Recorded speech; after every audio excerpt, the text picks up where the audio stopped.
este é o Contexto Cast, o podcast da União dos Vereadores da Baixada Santista, sempre trazendo os principais temas da nossa região metropolitana. E o assunto hoje é causa animal. Sim, nós vamos falar com dois especialistas no ramo. Primeiramente, o vereador de Itanhaém, William Thor. William, obrigada aí pela sua participação e bem-vindo ao Contexto Cast. Obrigado, Cris, pelo convite. Estou muito feliz de estar aqui hoje, compartilhando um pouquinho da nossa experiência. Estou aqui com meu irmão, parceiro. Esse cara me inspirou muito aí na causa animal. Tenho certeza que a gente vai ser um bate-papo muito produtivo. Então, para você não ficar curioso, quem está conosco também é o Dr. Gustavo Palmieri, veterinário, foi vereador de São Vicente, agora está como secretário de Bem-Estar Animal, é isso? É isso aí. Muito obrigado, Cris. Obrigado por estar aqui com vocês. Tenho certeza que hoje vai ser um papo animal. Vai ser um papo legal, todos vão gostar muito. Boa. Thor, conta pra gente, como que surgiu o seu envolvimento com a causa animal e como que você conseguiu trazer isso pro legislativo agora? Então, eu sempre gostei muito, desde muito pequeno, sempre gostei muito de animais, né? Sempre gostei de fazer resgate, ajudar. E acabei me envolvendo com a minha atual namorada, que é protetora de animais, que me incentivou muito também. E sempre engajado na causa, né? E veio o convite do prefeito de Itanhaém para que a gente ficasse à frente do Departamento de Proteção e Bem-Estar Animal do município. E a gente conseguiu fazer um trabalho muito bacana lá. E teve o convite para ser candidato a vereador. E pelo trabalho que eu realizei na cidade, eu consegui me eleger e hoje estamos fazendo um trabalho bem bacana no Legislativo, na Câmara Municipal de Itanhaém, criando bastante projetos de lei, tentando trazer recursos para a cidade, que é uma cidade muito pobre financeiramente falando, né? E as dificuldades lá são gigantescas, mas graças a Deus, com muita vontade, a gente está conseguindo desenvolver um trabalho bacana. Legal. Palmieri, você já esteve deste lado, você é um veterinário muito conhecido aqui na nossa região, já atuou politicamente. Como que você vê aí a questão da causa animal na nossa região hoje? E em termos de leis, projetos públicos, enfim, de alguma forma, políticas públicas, melhor dizendo, como que você acha que nós estamos caminhando? Graças a Deus, cada dia que passa, eles estão olhando com outros olhos a nossa causa animal. Mas ainda a gente tem muitos empecilhos, principalmente o que o Thor falou aqui, que é um empecilho financeiro, né? A gente não tem políticas públicas federais, nem políticas públicas estaduais que defendam os animais, né? Então a gente tem que buscar muito com o deputado, muito com tanto deputado federal quanto estadual, às vezes senadores, buscar emendas para a gente conseguir fazer os nossos projetos. Porque se depender hoje de um projeto mesmo a nível federal, a gente fica aí, vamos dizer, órfãos, né? E as prefeituras, a gente sabe que eles têm que utilizar muito dinheiro na saúde, na educação, e é olhado como um segundo momento a causa animal. Mas quando a gente tem aí pessoas que defendem, tanto no legislativo, às vezes também, quanto no executivo municipal, as coisas começam a acontecer bastante. Então hoje a legislação da Baixada Santista está andando bastante. A gente tem aí representantes no legislativo em todas as cidades, se for uma luta lá de trás, de 20 anos atrás, a gente veio construindo, o Thor foi um deles, a gente pegou, Thor, vamos pra cima, vai, e hoje lá em Itanhaém, o nosso representante da causa animal, porque a gente não tem partido, a gente tem escolha de lado, o nosso lado são o lado dos animais, então para isso que a gente precisa aí buscar mais, apertar mais, ter mais representantes pra gente conseguir essas políticas públicas verdadeiras para os animais. E assim, Thor, para que essas políticas públicas sejam mais plurais, que cheguem aí a todas as cidades da região, fazer parte da UVEBS é um meio para isso, não? Com certeza. A UVEBS é uma instituição muito importante, onde agrega todos os políticos da região, e a cobrança a nível federal, estadual, em grupo, com certeza ela é mais forte. Então, aquele deputado, o governador, quando vê um grupo unido, forte, ele acaba cedendo em algumas situações, né? Tanto que a UVEBS já conseguiu várias coisas importantes para a nossa região através dessa cobrança em grupo. Sim, a união faz a força aí nesse caso, né? Com certeza. E, Palmieri, assim, no dia a dia dos seus atendimentos, né? Enfim, o que você vê que é uma necessidade para a causa animal, para quem tem um animal, que às vezes não tem acesso, né, a um veterinário, ou seria a questão do abandono, ou maus tratos, ou os acumuladores? O que acontece de grave hoje na causa animal? Hoje nós temos 2 grandes gaps na nossa causa animal. Um é que continua tendo muito abandono, e a gente não tem onde pôr. Então, assim, todos os protetores que eu conheço, todos os legisladores já estão sobrecarregados daquilo que o poder público tinha que fazer, que é abrigar esses animais. O segundo gap é aquele que eu falei mesmo. Falta aí políticas públicas para a gente conseguir fazer a parte de bem-estar dos animais.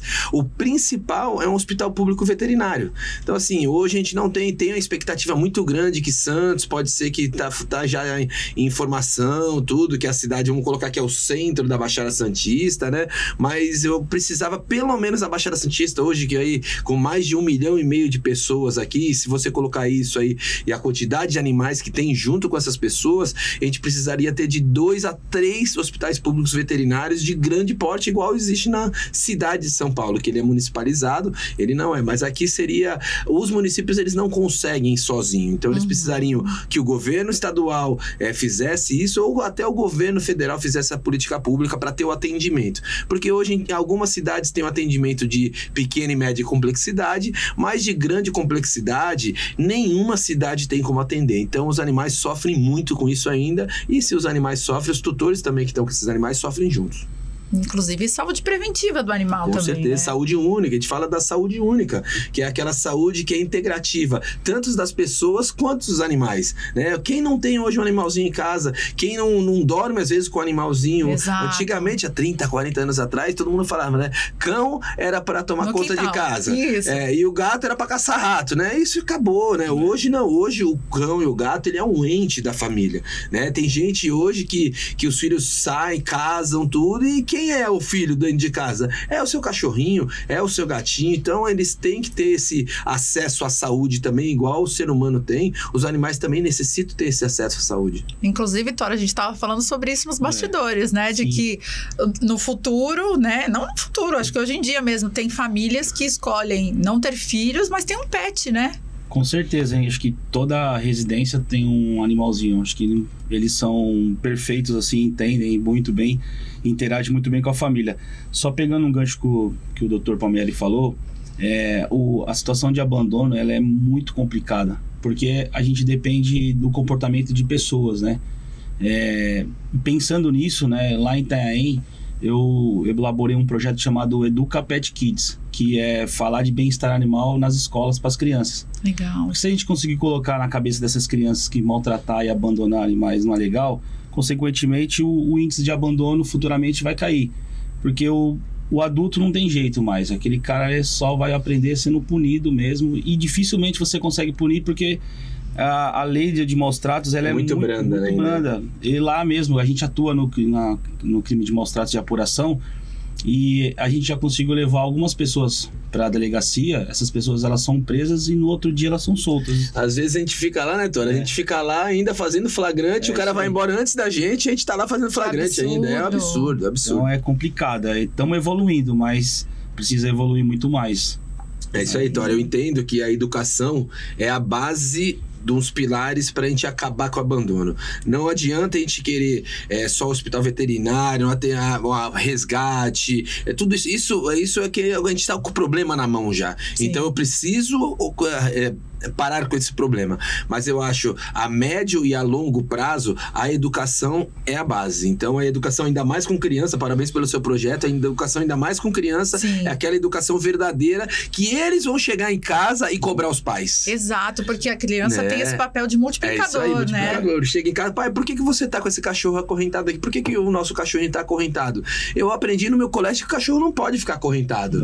E aí o pai fala, nossa, olha aqui, tá algumas coisas mudaram. E vamos ser ser assim, sinceros, muita gente ainda culturalmente maltrata o animal sem saber, né? Então, isso é o que eu falei agora da acorrentamento, é isso. Muita gente aprendeu com os avós que cachorro tinha que ficar acorrentado. Verdade. Né? E às vezes ela não sabe que aquilo é um mal para o animal. E aí você ensinando as crianças, e as crianças levando isso para casa, isso vai mudar muito. Fora todos os parâmetros que você consegue aí parar com esses... Tem até a questão da castração também. Tem muita gente que acha que é besteira, né? O cara fala, não, pra que eu vou castrar meu cachorro? Ele nasceu pra... Tem até os machistas, vou castrar meu macho. Coitado, Não, pô... Enfim, isso aí é difícil, a gente encontra isso na rua ainda, né? É uma ferramenta, a castração pra gente, que tá no meio aí do abandono, é uma ferramenta eficaz para o abandono, porque você, castrando, você inibe você nascer milhões de animais, né? Se você pega uma pirâmide de crescimento de um casal de gatos, em 2 anos eles podem ter até 2.000 descendentes. Uau! Então você imagina, você pega aí gatos aí abandonados na rua e começam a ter 2 cruzam, nasce 4 cruzam, nasce 12 cruzam, nasce 60, 60 exponencial. cruzam. É exponencial. Né? Então, assim, é isso aonde a gente tem que atingir uma política pública de castração extremamente eficaz. São Vicente faz isso desde 2003. Já fizeram mais de 100 mil castrações, pra você ver, não para. Tem fila todos os dias. Toda vez que mutirão tem fila. Tem fila. Por quê? Porque a reprodução ainda é muito maior do que a castração. Né? E o contrário do abandono são os acumuladores, né? Tem muito caso ainda? Tem muitos, tem muitos. Inclusive lá, uma protetora, uma falsa protetora, na verdade, né? Foi presa lá por acumuladora e ela usava a rede social para ganhar dinheiro. Então ela resgatava esses animais, acumulava dentro de casa, pegava o dinheiro da internet, não prestava conta e os animais sofrendo na casa dela. E aí chegou uma denúncia e a gente apurou e enfim, ela acabou sendo presa, mas também já está solta. Mas isso eu vejo até como uma doença, né, doutor?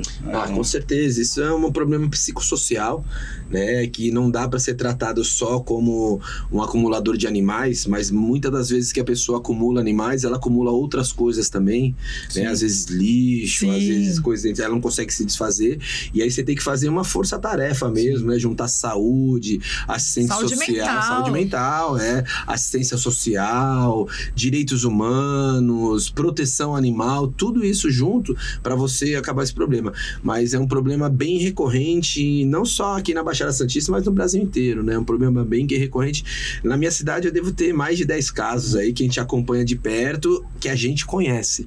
Fora aqueles que a gente não conhece. Que não chegam, né? Que não chega ao nosso conhecimento. São pessoas assim que têm algum problema psicológico e elas usam os animais para poder ter algum conforto, né? Porque se você falar para alguma protetora aqui, vamos fazer uma doação, não, é tudo meu, não quer doar, de jeito nenhum. Olha. E o animal, quando você põe dentro da sua casa, ele acaba ficando dependente de você. Às vezes um animal na rua é melhor do que dentro de uma situação dessa, porque ele depende da pessoa para dar comida. E como é que a pessoa consegue ir lá alimentar 50 animais? Não consegue. Muitas das vezes a gente briga muito isso, a gente tem até entre os protetores, tem assim, visões diferentes, né?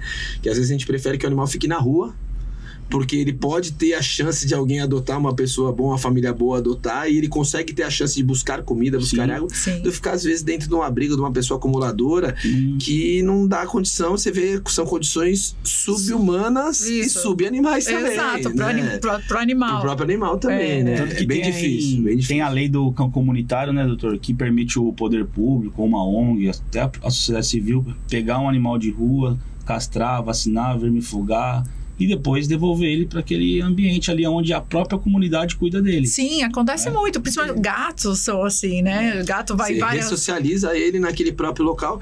Porque, assim, existe uma coisa muito, muito interessante dos animais. Se você tem os animais, um animal naquela rua, outros animais, eles não tomam lugar daquele lugar, porque eles são territorialistas. Então, por isso que você vê cachorro correndo atrás do outro, sai correndo, porque se ele tá ali... E outra coisa, se ele tá parado naquela rua, é porque alguém dá ou alimento, ou água, ou abrigo.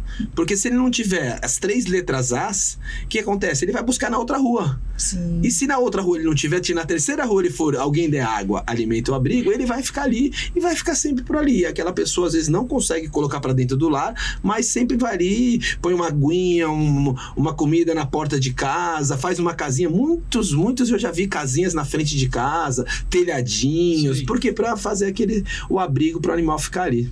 confortável. Sim. Porque se a prefeitura tiver um espaço lá com 1.000 baias, você vai encher 1.000 baias em um mês, porque tem mais de 1.000 animais na rua. E como é que cuida? E, inclusive, até uma pergunta que eu tava para fazer aqui, você soltou um número. Existe um número, vamos falar aqui, um censo animal na Baixada Santista? A gente tem uma ideia de quantos animais a gente tem, ou animais abandonados, ou animais com tutores, enfim.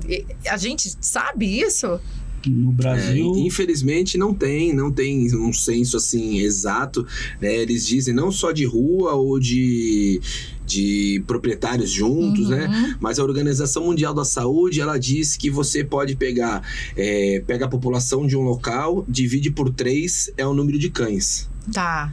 E se você pegar de gatos, se você tiver onde tem bastante gatos, também divide por 7.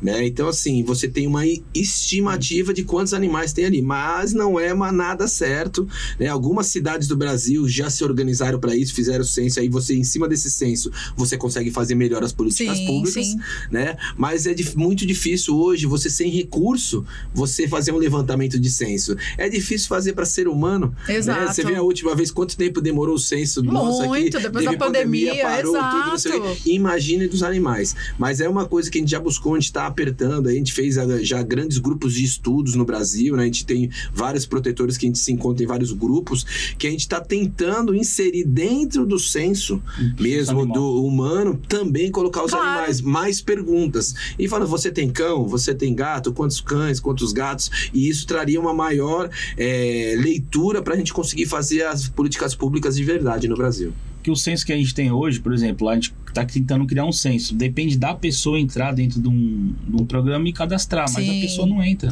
É difícil engajar, né? É um desafio. É um desafio. E assim, existem também questões que a tecnologia pode ajudar, né? Existem casos em que há microchipagem dos animais, né? Como que tá isso na Baixada? Tem algum projeto? Então, aí lá, todos os animais que são resgatados e castrados, eles são microchipados hoje. Já faz uns 4 anos que isso acontece. Acho que São Vicente São Vicente mais, também. Né? São Vicente, desde 2003, a Prefeitura de São Vicente assinou um TAC, um termo de ajustamento de conduta com o Ministério Público, que tinha que fazer castração, identificação, tudo. Então já faz microchip. Todos os animais são pegos pelo serviço público, eles passam por esse serviço. Se ele for adotado, ele já sai adotado e identificado com microchip, ou se ele for ressocializado, também ele sai com microchip. Mas é uma carga muito pequena de animais referente a todos os outros que estão na rua, né? E no caso, esse microchip, o que consta? Quais são as informações fundamentais que são colocadas e como essas informações são usadas? Vocês sabem? Então, o que tem lá, você pode colocar como se fosse um cabeçalho mesmo, nome do tutor, nome do animal, idade do animal, você pode colocar tudo isso. Da prefeitura, coloque que esse animal passou pelo serviço da prefeitura, que ele já foi castrado, que ele foi vermifugado, que ele foi vacinado. Então, você tem um histórico. Tem um histórico daquele animal, né? E até aonde ele foi pego e aonde ele foi ressocializado. Mas ainda o que me chama muita atenção ainda, que não existe uma plataforma mundial ou uma plataforma nacional que você padronize esses microchips. Então tem várias marcas, que cada marca tem uma rede deles. Então, assim, se a prefeitura, às vezes, por uma licitação, você troca de marca, você já não tem aquele mesmo leitor. Já não tem mais acesso àqueles dados. Os dados você vai ter até acesso, mas você não vai continuar jogando na mesma plataforma. É complexo. Então é bem complexo. Precisaria ter aí uma lei federal, ou às vezes do Estado de São Paulo, que sempre é aí a locomotiva do Brasil, uma lei estadual, dizendo uma padronização do microchip. Fazer uma plataforma para que todos os microchips migrem para ela, porque se eu pegar um cachorro aqui em São Vicente e eu ver que ele tem microchip, bater o microchip, vai cair naquela plataforma. Se ele pegar lá em Itaim e ver lá, não, esse aqui pegou, não, veio de São Vicente, então deu um abandono de São Vicente lá em Itaim. Então hoje a gente não tem esse cruzamento de dados, infelizmente. Isso poderia até ajudar em outros casos, saúde animal, o censo animal que a gente está falando, e enfim, programar políticas públicas já tendo dados, porque quem tem dados toma as melhores decisões, tudo, né? E hoje em dia, sabe, o dado hoje em dia é tudo, né? Quem tem dado é rico. Com certeza. E até o mercado, né, doutor? A gente vê o mercado animal, também depois o Thor comenta, crescendo muito, né? E a gente fala de produtos novos. Isso mostra também uma adesão maior aí de, vamos dizer assim, tutores responsáveis, aqueles que têm um animal e fazem de tudo para cuidar dele e tal. Como que você vê esse avanço? Teve um boom aí, né? E continua, né? Na economia no Brasil é uma das economias que mais cresce, é a economia pet, né? E para você ver quanto a gente tem para crescer, os Estados Unidos hoje é o maior mercado pet do mundo, né? E o Brasil está chegando já no segundo maior mercado pet do mundo e um gap entre o Brasil e os Estados Unidos, vamos colocar assim, que se os Estados Unidos está com 100%, hoje o Brasil está com 14%, 15%. Então, para a gente chegar lá nos Estados Unidos, a gente tem muita coisa que pode crescer, né? E isso eu acho que os governantes, eles têm que entender, porque vai ser a economia que aumenta o nosso PIB, é uma economia que faz girar o comércio dentro do Brasil, e com tudo isso a gente não pode deixar sem respaldo, né? Aquele tutor não pode deixar sem respaldo aqueles animais que necessitam, porque você vê, a empresa de ração está crescendo, a empresa de acessório está crescendo, a empresa de banho está crescendo, a empresa de tudo aquilo que é voltado a pet, cada dia que passa aumenta por ano de 10% a 15%.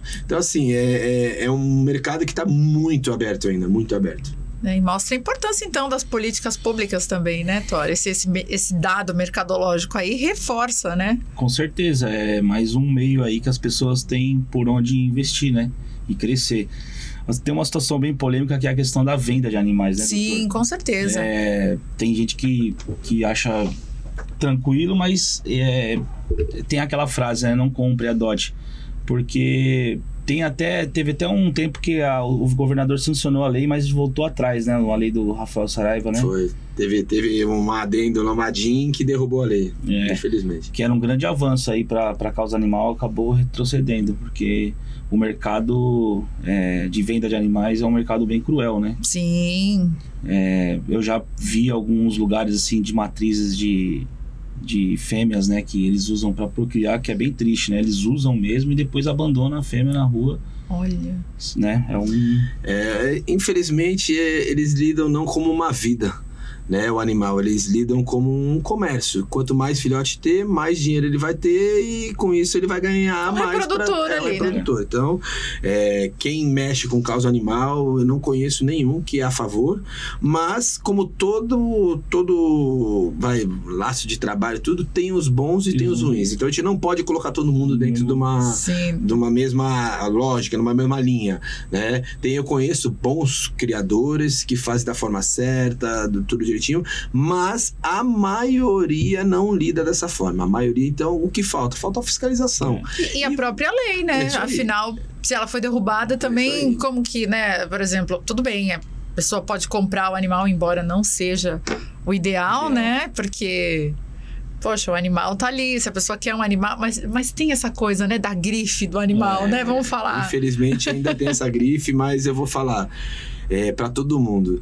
Quando você tem um cãozinho vira-lata, você se apaixona tanto que você não vai querer ter nenhum outro animal na sua vida. Porque eles são tão gratos por tudo aquilo que eles passaram, e agora você tá dando uma vida de princesa ou de príncipe para aquele animal, ele vai te dar tanto amor em troca, mas aquele amor não é amor porque eu quero alguma coisa. Não, aquele amor incondicional. Então, assim, esse amor que dificilmente acontece ainda entre seres humanos, o amor incondicional entre o ser humano e o animal, o que o animal traz pra gente, a gente vive, e hoje a gente vive em prol disso, né? De ver aquele animal tendo aquela vontade de viver novamente, porque a gente vê muita coisa ruim acontecendo com eles ainda. Na medida que vai crescendo o mundo pet, o mercado de vendas também vai crescendo, porque os maiores consumidores são de cachorro de raça, né? Sim. Infelizmente, isso é uma realidade, né? Então, você que quer ter um animalzinho, não compre, adote. Isso aí. Até o Palmieri trouxe, né, que era uma pergunta que a gente estava preparando, que seria justamente, né, a gente falou de tantas mazelas, tantas causas, mas vamos falar do benefício de ter um animal, né? Eu acho que conta pra gente, Thor. sou bem suspeito, né? Tenho um cachorro e 2 gatos em casa e eles parece só faltam falar, né? Te entende, quando você tá triste fica do seu lado, quando você tá feliz compartilha a felicidade com você. Emocionalmente também, né? A gente ouve relatos aí que pessoas saíram de depressão, né? Por conta de uma adoção de um animal. Então eu tenho certeza que ter um animal dentro de casa só faz bem, né? Tanto para a família quanto para a pessoa, né? E fora o auxílio que eles dão também em crianças especiais, pessoas enfermas, tudo aquilo que você é envolvido o amor, você pode colocar o animal que ele vai dar uma resposta positiva, né? Então tudo aquilo que você precisa de proximidade, o animal vai estar do seu lado trazendo aquela proximidade. Então a gente indica para qualquer família ter um animal. No caso de depressões, eu conheço muitas pessoas que estavam em depressão, pegou o animal em 2, 3 dias, mudou a vida, sabe? Saiu de dentro de casa e tem ali é uma pessoa, eu falo que é uma pessoa, né? Pra você ali, por mais que não fale... Um companheiro. Um companheiro mesmo de vida que você troca. Tem aquela troca, né? De amor, de carinho, de consideração. E isso traz a vida novamente para uma família, né? Às vezes não é nem só para uma pessoa. Às vezes para uma família como um todo. E você tem animais? Ah, eu tenho um monte. Conte pra gente. Em casa eu tenho uns 5, 6, entre cães e gatos. Na clínica eu tenho mais uns 7, 8. Agregado na casa de amigos que a gente foi relatando, não sei o que, tem mais uns 10. Tem uma que é especial, né? Tem uma especialzinha que fica comigo na minha clínica. Ela não tem as 2 patinhas de trás, a Renatinha. Olha. Ela foi aí, é uma história bem legal. Um dia a gente marca pra contar essa história. Ela é maravilhosa, já tá 8 anos comigo e não tem as pernas, mas anda com as 2 patas à frente, sai correndo, corre mais do que os outros, quer morder todo mundo. Ai, meu Deus, só me dá trabalho, mas eu sou apaixonada por ela. Ah, que legal. Bom, antes de finalizar, eu queria que cada um de vocês contasse um relato, assim, de uma história mais difícil aí nesse momento, nessa trajetória de defesa, né, da causa animal. O que mais te espantou aí durante essa trajetória? Primeiro Thor, depois Palmieri. Tem um caso bem interessante, assim, que me marcou muito. Foi uma denúncia de maus tratos de animais na casa de uma senhora. E nós chegamos no local, era uma senhora mesmo. A senhora tinha lá os seus quase 90 anos, bem velhinha. E a primeira coisa que ela falou pra mim, olhou e falou assim: não vai tirar meus animais de mim não, né? Começou a chorar. Aí eu falei: não sei, preciso entrar aí pra ver como é que tá a situação. Quando eu entrei lá, acumuladora de coisas e de animais, os animais todos maltratados, assim, magros, gato dentro de quarto. Às vezes não é nem por maldade, né? Por doença mesmo. E aquilo lá, eu falei: caramba, como é que faz, né, cara? A mulher é apegada nos animais, mas olha a situação que eles vivem aqui, né? Ali eu tinha 2 opções, né? A gente podia enquadrar ela num crime de maus tratos, ou a gente ajudar ela, né? Como que eu consegui ajudar ela? Chamei ela e falei assim: olha, cadê os seus filhos, seus netos? Você não tem parente? Ah, todos moram em São Paulo. Eu falei: então eu preciso do telefone deles. Peguei o telefone dela, ela meio assustada ainda, fui lá na agenda dela, coloquei lá filho, apareceu o filho, liguei, peguei o telefone de filho, de filha, liguei e falei: olha, você sabe a situação que sua mãe vive aqui em Itaém? Não, minha mãe, ela tem bastante animais, mas ela não quer ajuda. Eu falei: isso aqui não é nem uma questão de opção. Vocês têm que vir por ela, porque se a gente chama a polícia aqui, ela pode ser presa, né? E eu falei: ó, a gente só tem uma chance de a gente não fazer isso aqui, ó. Vocês virem aqui amanhã, dar uma geral nessa casa aqui, limpar tudo, levar todos esses animais para castrar, para cuidar, porque vão acabar responsabilizando vocês, porque ela já não tem mais, ela não fala mais por ela, né? Sim. E aí, resumindo, eles vieram de São Paulo, fizeram uma faxina, tiraram 3 caçambas de lixo da casa da mulher. Meu Deus! Aí a gente conseguiu contar os animais, ela tinha 64 animais dentro de casa, gato tinha uns 30. É difícil, né? Levou os gatos, telou, revolucionou a casa da mulher. Hoje, ela me agradece, até hoje eu visito ela lá. Muitos daqueles animais morreram, que levaram ele para tratar, mas já estavam bem debilitados. E os que ficaram lá estão bem. Hoje até a casa dela é telada e ela vive com os animais dela lá. Então isso aí me marcou bastante, porque eu tive que tomar uma decisão ali, né? Ou ajudar ou fazer ali o que a gente tinha que fazer. Mas nessa situação, graças a Deus, eu tomei a decisão de ajudar Com ela, certeza. porque ela gostava dos bichinhos, ela só não tinha condição e também o psicológico dela não estava muito... Porque eu acho que os filhos também começaram a visitar mais elas também, depois desse episódio. E hoje a gente conseguiu ajudar uma senhora e hoje ela tá bem lá. Então, a diferença do fator humano aí, né? Na hora de tomar a decisão, né? Porque às vezes a lei diz que tem que prender, mas... Tem que tirar todos. Tem que tirar tudo dela, tem que levar ela pra... E não é bem assim, né? Eu acho que e as nossas visitas, é para conscientizar a pessoa que a responsabilidade do animal é dela, não é da prefeitura. Lógico, se você pegar alguma coisa muito feia, não tem como, mas assim, a maioria das vezes você conversando, você orientando, a pessoa acaba entendendo, né? Sim. Porque o animal é dela, não é da prefeitura. Às vezes, como eu falei pra vocês, não é nem por maldade, às vezes é cultural, às vezes não sabe, é falta de informação, né? É difícil. Então esse foi um caso bem... que marcou bastante. Com certeza. Palmieri, e o seu caso aí? Assim, se falar de casos, a gente tem casos aqui, nossa, coisa, cada um pior que o outro, mas tem um que é bem legal, bem rapidinho, de uma coisa que sensibilizou e depois se tornou uma política pública na cidade. Um dia eu fazia atendimento clínico, sou veterinário, fazia atendimento clínico nas zoonoses de São Vicente.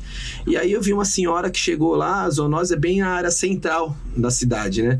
E uma senhora chegou com um carrinho de mão, isso era umas 7 horas da manhã, para pegar uma senha para ser atendido do cachorrinho dela. E ela toda suada, eu falei, nossa, 7 horas da manhã, a senhorinha suada assim. Eu falei, a senhora veio da onde? Veio, pensando no bairro do lado aqui.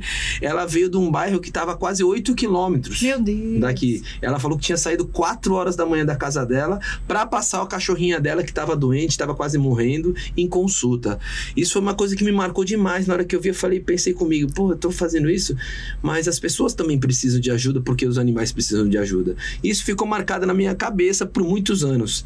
Passaram-se os anos, uns 15 anos depois, em 2019, eu lembrando disso aí, eu falei, sabe o que eu preciso fazer? Perto da área dela, que é uma área muito carente de São Vicente, quem conhece lá a área continental, sim, é uma área bem carente da nossa cidade.